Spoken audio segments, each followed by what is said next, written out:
দেখলাম এক ভদ্রলোক, যিনি,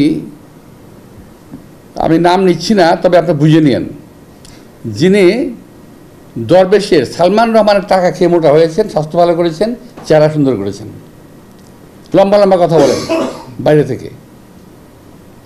খুব দুর্ভাগ্যজনকভাবে উনি আমার সঙ্গে কালকে বাজে কথা বলেছেন।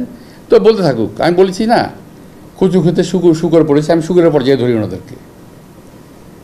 তো আরেকজন আছে ফ্রান্সে, খুব আরেকজন আছে একজন ওখানে, কি এটা একটা নাম, ওটা হলো জারজ মিল্টন, বকা দিয়েছে আমাকে, সেটাকে সমর্থন করেছে পিনাকি। অর্থাৎ জারজ মিল্টন যে ভাষা আমাকে বকা দিয়েছে, পিনাকি সমর্থন করেছে।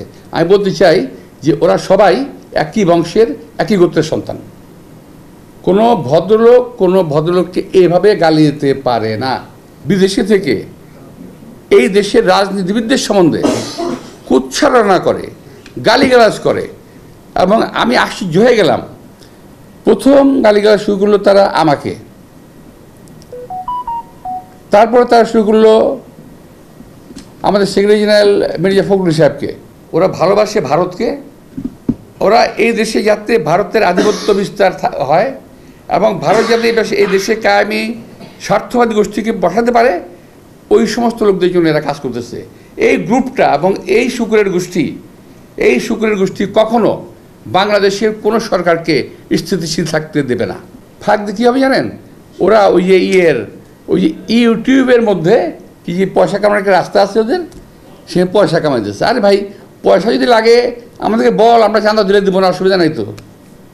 আর ইচ্ছা, আর যদি প্রয়োজন হয় আল্লাহর রহমতে আমার দেওয়ার ক্ষমতা আছে, আমি দেবো না পয়সা লাগলে। কিন্তু পয়সার জন্য দেশকে ধ্বংস করার কোনো প্রয়োজন নাই।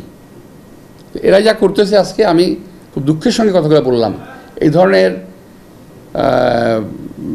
অশ্রাব্য ভাষায় আমি কথা বললাম বাধ্য হয়ে, কারণ ওরা অশ্রাব্য ভাষায় গালি দিয়েছে। তারপরে কথা আছে, আমি আর বলতে পারতাম, বললাম না, বিএনপির সঙ্গে আওয়ামী লীগকে ট্র্যাক করতেছে। কিন্তু আমার কথা হলো, যদি বিএনপি আওয়ামী লীগের সঙ্গে বিএনপিকে ট্র্যাক করে, তা আওয়ামী লীগের নেতারা গ্রেপ্তার হওয়ার পরও, এই সময় মার্ডার কেস সহ গ্রেপ্তার হওয়ার পরও হয়, মুক্তি পায় কীভাবে?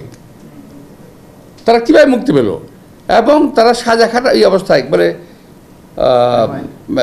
রিমান্ড থাকা অবস্থায় মুক্তি পেয়ে গেল, কী করে সম্ভব? অথচ এদেরই প্রভোকেশনের কারণে হাসিনা আজকের এই দুরবস্থা হয়েছে, দেশটার দুরবস্থা হয়েছে।